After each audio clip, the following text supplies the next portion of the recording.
welcome you all in the classes of motivational conducted by Care Before Cure.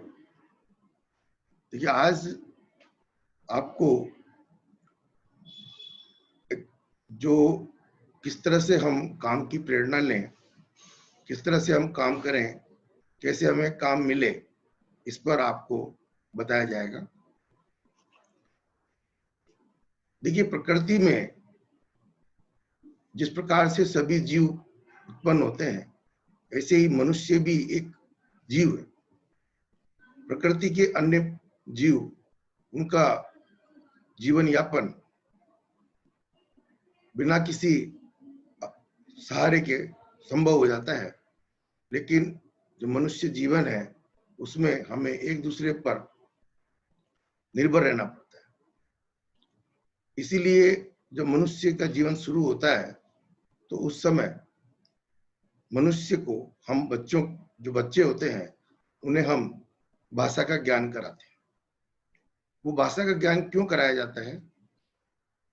जिससे कि हम आपस में एक दूसरे से बात कर सकें और समझ सकें कि कौन व्यक्ति क्या कहना चाहता है, क्या बोलना चाहता है, तो हम आपस में एक दूसरे की बात को अंडरस्टैंड कर सकें, इसलिए भाषा का ज्ञान कराया जाता है।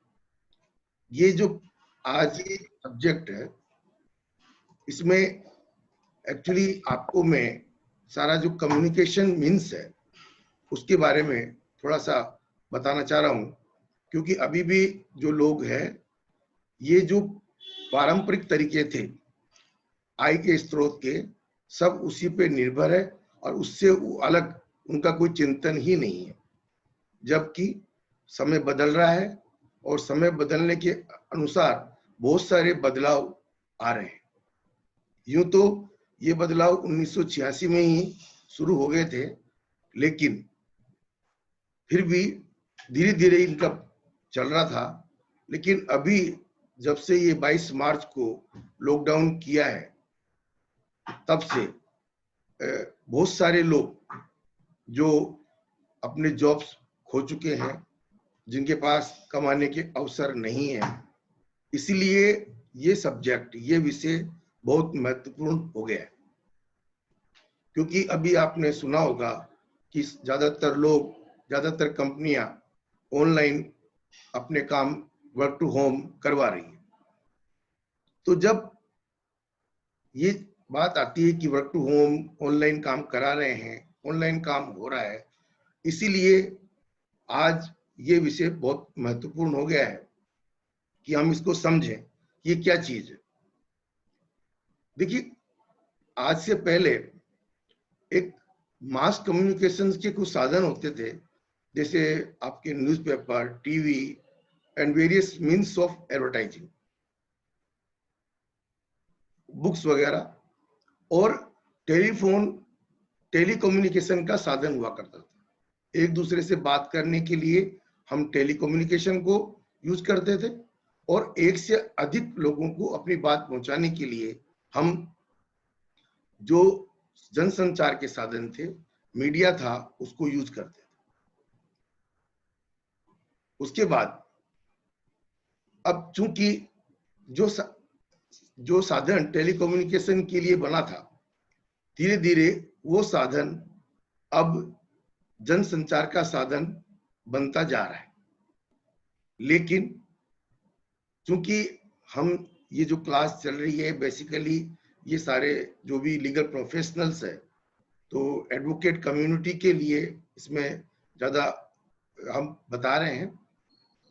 तो चूंकि आप सब एडवोकेट्स हैं और बार काउंसिल ऑफ इंडिया ने हमारे लिए ये नियम बना रखा है कि हम कोई भी प्रोफेशनल अपने आप का कोई प्रचार प्रसार नहीं कर सकता। तो मेरे से एक दो लोगों ने एडवाइस पूछा था कि भाई अपन कोई एडवोकेट क्या अपनी वेबसाइट बनवा सकता है या नहीं बनवा सकता। तो मैंने उसको बोला कि भाई बहुत सारे एडवोकेट्स की वेबसाइट है, अवेलेबल है।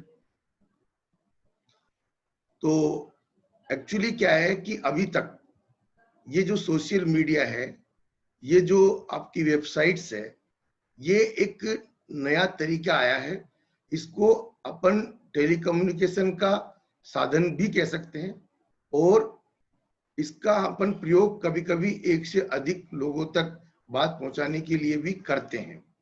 लेकिन अभी इस पर सरकार का कोई रेगुलेशन या अध्यादेश या कोई कानून नहीं आया है, इसीलिए अभी तक इस विषय पे कोई क्लियरिटी नहीं है। तो जब तक कोई क्लियरिटी नहीं है, तब तक ये जो सोशल मीडिया है, व्हाट्सएप है, फेसबुक है, जो भी ये आपको दिए हुए हैं, इनके आप ज्यादा प्रयोग कर सकते हैं और क्योंकि एक से अधिक लोगों तक अपनी बात पहुंचा सकते हैं। तो आपसे मैंने आज भी ग्रुप पे कुछ डाला था, तो लोग इंटरेक्टिव नहीं थे। इसके अलावा अभी भी जैसे फेसबुक जो है सोशल मीडिया है, इस पे नो डाउट बहुत तरह के स्टार्टिंग में आपके फेक प्रोफाइल्स भी थे, उनको भी फेसबुक धीरे धीरे खत्म कर रहा है। प्लस कुछ ऐसे सीन्स भी लोग डाल देते थे, वो भी फेसबुक अब ओवरस्टेट कर रहा है, वो डालते नहीं है। लेकिन आज भी समाज में ये मेंटेलिटी है, मानसिकता है कि ये सब जो सोशल मीडिया है ये केवल मनोरंजन के साधन है या मतलब थोड़ा सा ऐसे गप्पिस्तान के साधन है, जबकि ऐसा नहीं है। आज देखिए, आज के कुछ समय पूर्व ऐसा नहीं था।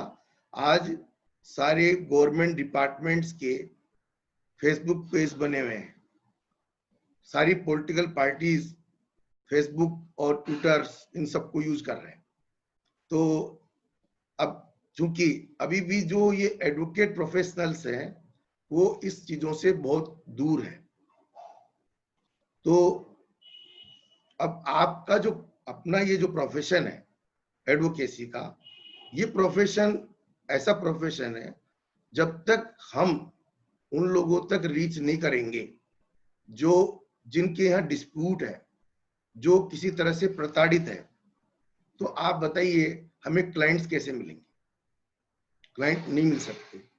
और हम केवल लो करके और घर पे आके बैठ गए तो लोगों को पता कैसे चलेगा कि हमने लो कर लिए?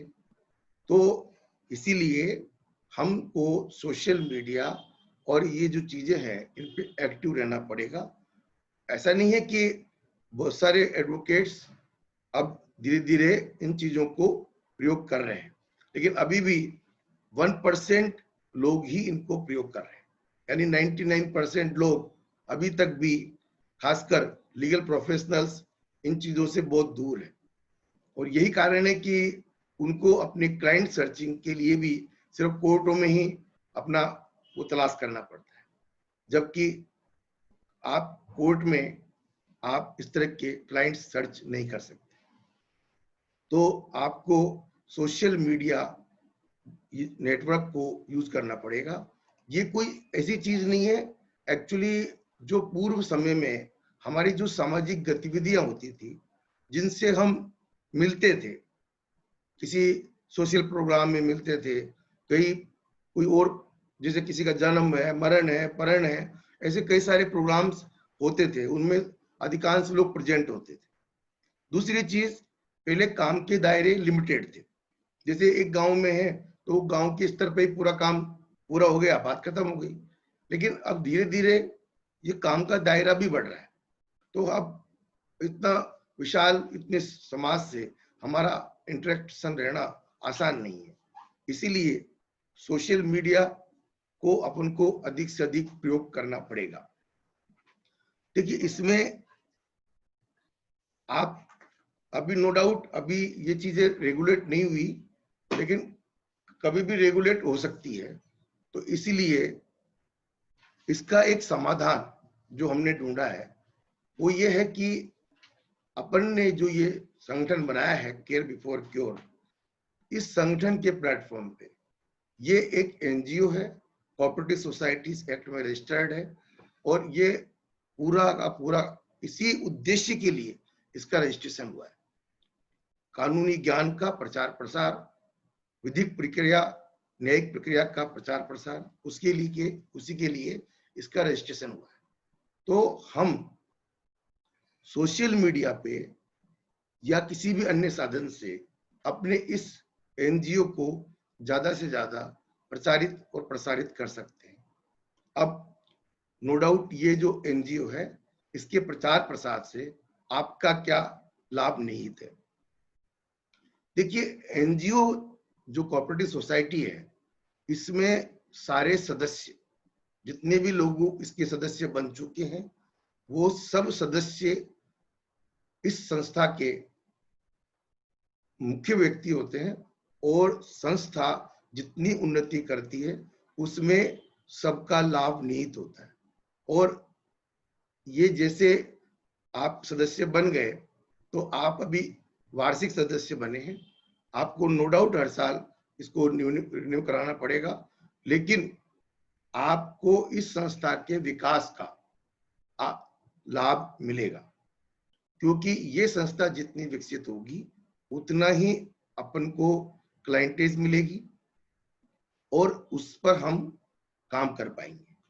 तो आप सब लोग ये जो चीज है, अभी तक जो ये आपका सोशल मीडिया है, ये जो टेलीकम्युनिकेशन या पर्सनल कम्युनिकेशन का साधन जब तक बना हुआ है, जब तक इसका कोई रेगुलेशन नहीं आता है, तब तक आप इसका प्रयोग कर सकते हैं। कभी इस पे भी रेगुलेशन की डिमांड बीच बीच में होती रही है, पर अभी तक सरकार ने इस पर कोई कानून नहीं बनाया है, क्योंकि अभी तक इसको पर्सनल मीन्स ऑफ कम्युनिकेशन के रूप में ही देखा जा रहा है।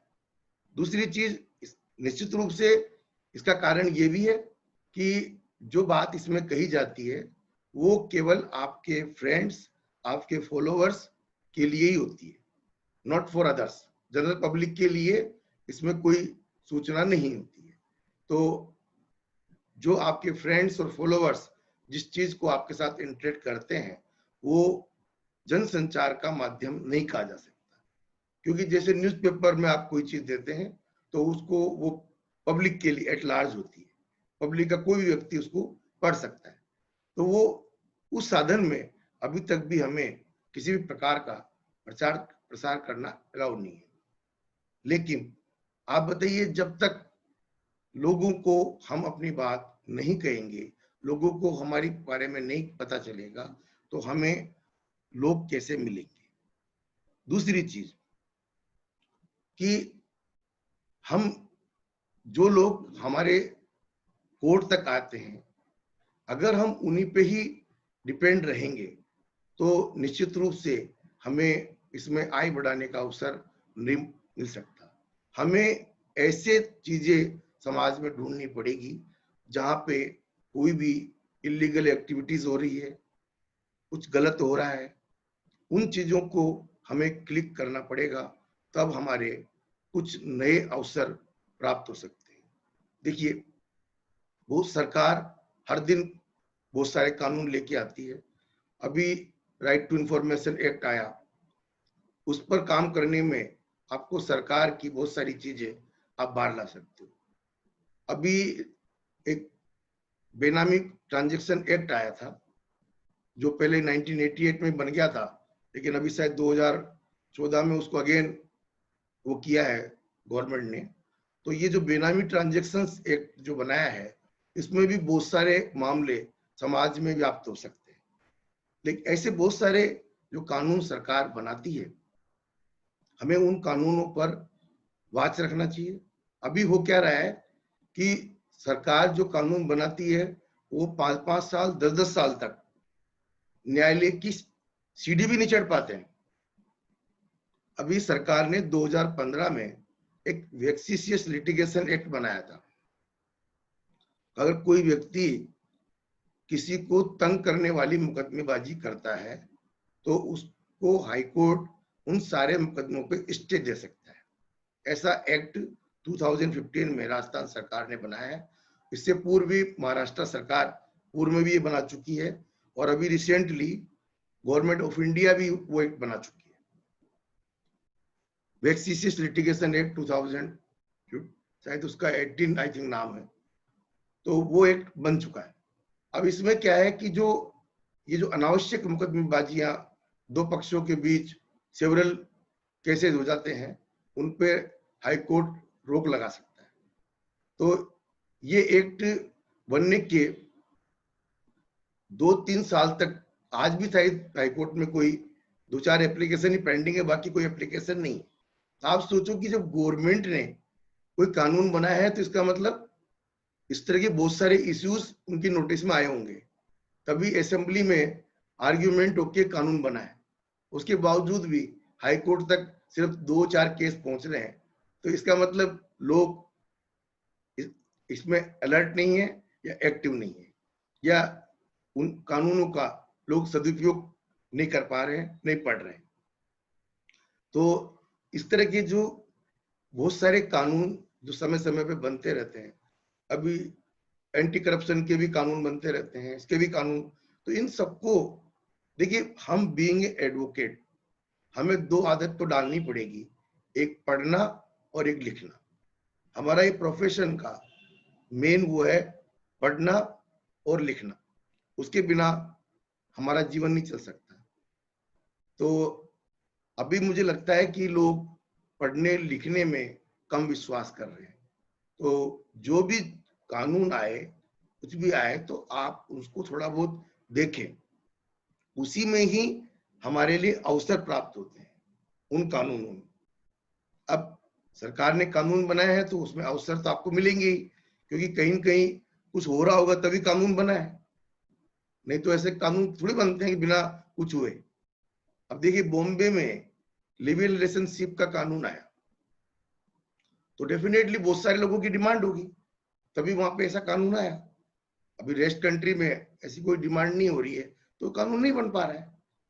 तो जो भी इस तरह के कानून, चाहे राज्य सरकार बनाए चाहे केंद्र सरकार बनाए, आप उन कानूनों के बिल्कुल टच में रहें, तो ही जाके आपको उसमें ऐसे अवसरों अवश्य प्राप्त होंगे जिसमें कि आपके आय के साधन बनेंगे।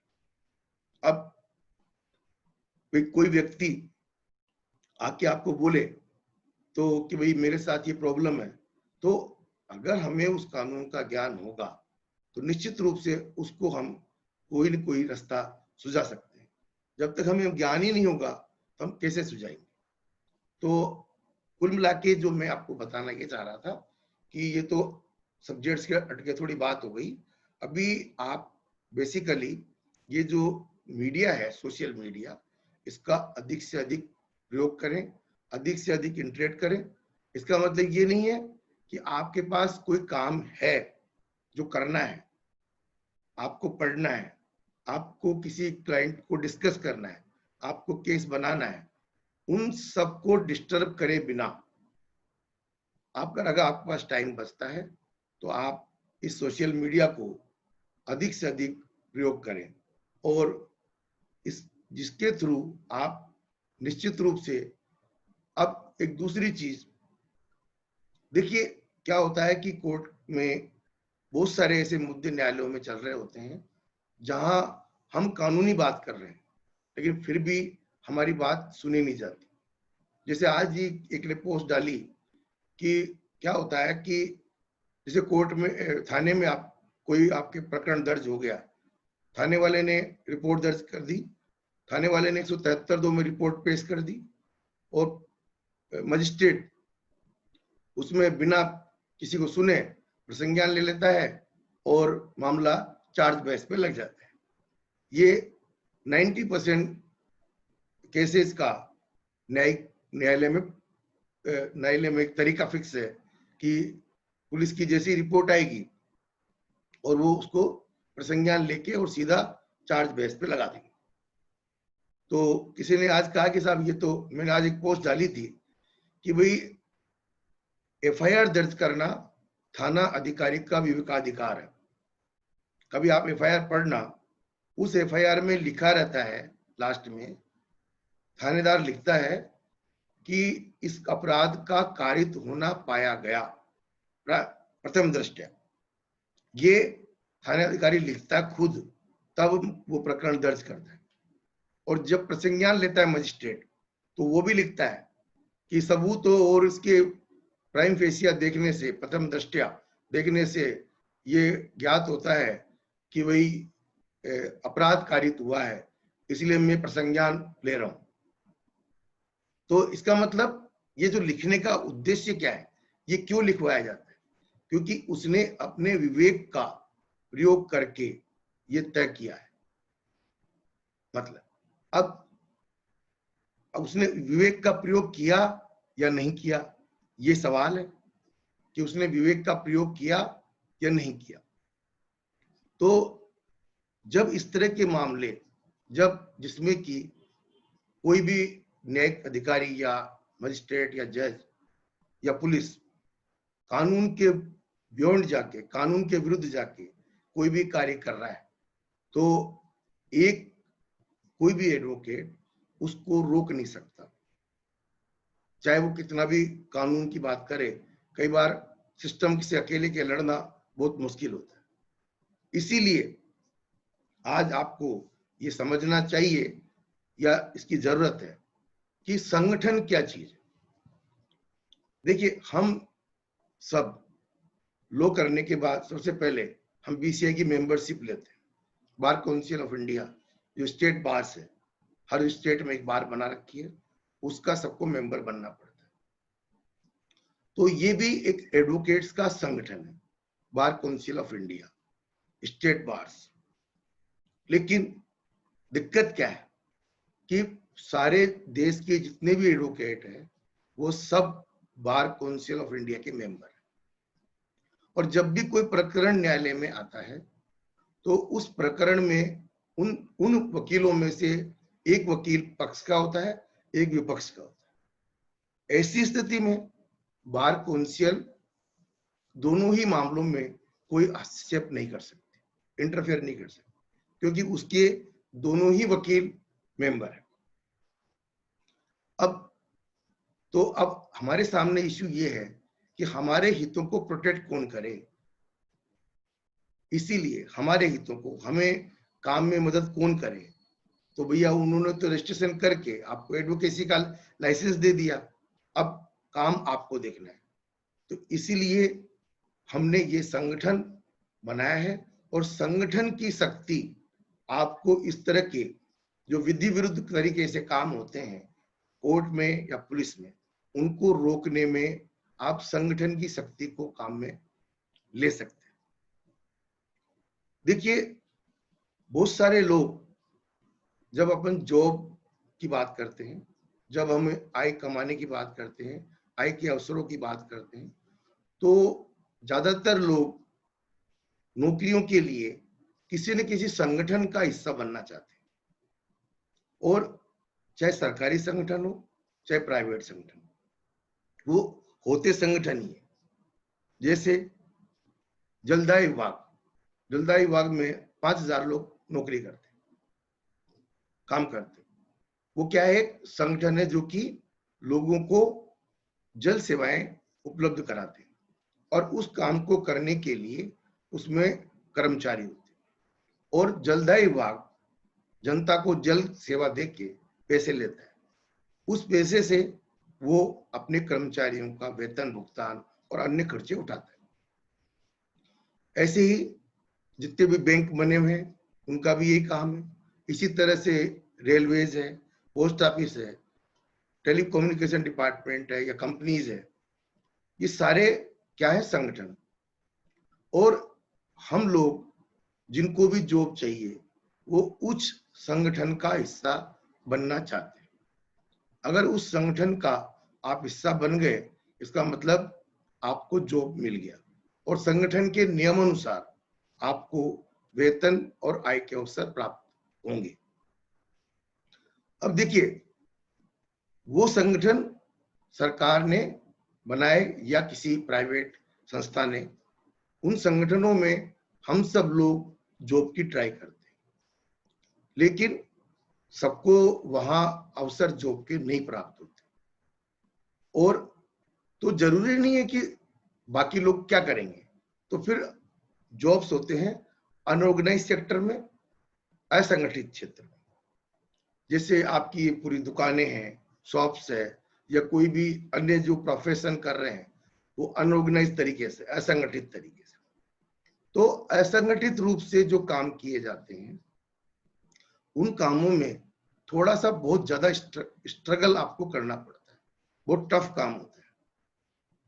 इसीलिए आपको अगर एक संगठन के रूप में संगठित रूप से कहीं पे जोड़ दिया जाए तो आप अपने काम को ज्यादा सुगमता से कर पाएंगे। इसीलिए जो वो संगठन जिनमें कि आप जॉब की तलाश कर रहे थे या आप उनकी कंपटीशन देते हैं, आप उसके लिए पढ़ाई करते हैं, बहुत सारे एग्जाम्स देते हैं, उसके बावजूद भी कुछ लोगों का सिलेक्शन हो जाता है, कुछ का नहीं होता है। लेकिन कुल मिला के होते वो संगठित रूप से लोगों को सेवा प्रोवाइड कराने वाले, संगठित रूप से।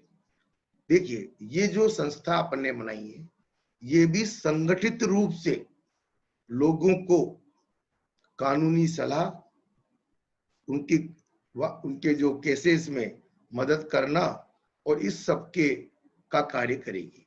और आपको संगठन की शक्ति का जो लाभ मिलने वाला है, जो वहां पे उस संगठन में रह के लोगों को जो लाभ मिलता है वो इस संगठन में भी मिलेगा। लेकिन आप सबको इस संगठन को आगे बढ़ाने में प्रयास करने पड़ेंगे। अभी तक मुझे लोगों का ऐसा थोड़ा सा कम लग रहा है कि वो प्रयास कर रहे हैं। तो आप सबसे निवेदन है कि आप इस संगठन को जो एक नई पहल की है, जहां तक मुझे उम्मीद है अभी देश में कई सारी लॉ फर्म्स है जो कि कुछ एक दूसरे लोगों से एसोसिएट बना के या वैसे ही टाई अप बना के एक दूसरी जगह पे सेवाएं देती है। लेकिन इस तरह से ऑर्गेनाइज तरीके से मेरे को जहां तक ज्ञान है अभी मैंने किसी ने ऐसा प्रयास किया हो, मुझे मेरे नोटिस में नहीं है। अगर आपके नोटिस में है तो आप बताएं। तो इस तरह का ये जो प्रयास किया है, हालांकि ये कोई नई बात नहीं है जो प्रयास हम कर रहे हैं। जनरली जो अदर डिपार्टमेंट्स है, जैसे बैंक्स है, जैसे एफसीआई है, रेलवेज है, इनके अपने इम्पेनल एडवोकेट्स होते हैं जो इनके केस लड़ते हैं। लेकिन एक जनरल पर्सन का जो अनऑर्गेनाइज है, जो स्केटर्ड मार्केट में जो क्लाइंट्स अवेलेबल है, उनके लिए ऐसा कोई संगठन संगठित रूप से काम नहीं कर रहा है। तो ये प्रयास किया जा रहा है कि हम संगठित होके उन लोगों के लिए पूरे कानूनों का ज्ञान प्राप्त करके और हम लोगों की मदद करेंगे, लोगों के लिए काम करेंगे। और जब अगर हम लोगों के लिए अच्छा काम करेंगे तो निश्चित रूप से हमारी आय भी होगी और हमारी गुडविल भी बढ़ेगी। तो आज जो आपका मेन जो विषय था, इस चीज को काफी आपके समझ में आ गया होगा। बाकी इस विषय पर अगर अन्य कोई आपको पूछना है, बात करनी है, आप व्हाट्सएप ग्रुप को कम से कम दिन में छोटा मोटा एक कमेंट या कुछ जरूर करें जिससे हमें लगे कि लोग एक्टिव है। देखिए, कानूनी ज्ञान तो मैं आपको सारा, जितनी भी कानून की आपको जरूरत पड़ती है कोर्ट प्रक्रिया में, वो सारी यहाँ से दी जाएगी। और फिर भी कोई दिक्कत आ रही है तो we can discuss each other और we can drop it in our group, जहां पे आपको उसका सॉल्यूशन मिल जाएगा। ठीक है, तो कानून के साथ साथ ये चीज जो मैं आपको बता रहा हूँ मोटिवेशनल, या आपको एक संगठन की ताकत क्या होती है और हमें टेलीकम्युनिकेशन और ये जो सोशल मीडिया है उसको किस तरह से काम में लेना है, ये सब चीज आपको आज जो बताई गई है, आप सब इसका मनन करें और इस पर वर्क करें। अब आपको मंडे को जो चैप्टर 6 है सीआरपीसी का, उसमें सम्मन, वारंट और अटैचमेंट्स, ये तीन चीज बहुत महत्वपूर्ण है। क्योंकि जब किसी का सम्मन आता है तो वो वकील के पास आता है, जब किसी के पास वारंट आता है तो पुलिस वाले उसके घर पे फोन करते हैं या वो आते हैं, तब वो वकील के पास आता है। और अगर किसी की संपत्ति का कोई अटैचमेंट का ऑर्डर आता है तो वो वकील को फोन करता है। तो इन तीनों स्थितियों में जब भी किसी के सामने खड़ी होती है तो वो तुरंत एडवोकेट से कांटेक्ट करता है। तो इन सब के बारे में आपको पता होना चाहिए कि वारंट क्या होते हैं, सम्मन क्या होता है, अटैचमेंट क्या होता है। तो ये आपको मंडे को परफेक्टली एक एक चीज समझाई जाएगी और आप इनको समझें और आप अपने क्लाइंट्स को अच्छी से अच्छी सेवा, अच्छे से अच्छा ज्ञान का प्रयोग करके उनको प्रताड़ना से बचाने का प्रयास करें और उनको न्याय दिलाने की हर संभव कोशिश करें। आज के लिए इतना ही। थैंक्स। अगर आपको ये वीडियो पसंद आई हो तो लाइक करें, कमेंट करें और इस चैनल को सब्सक्राइब करना ना भूलें और ऐसी वीडियोस के लिए।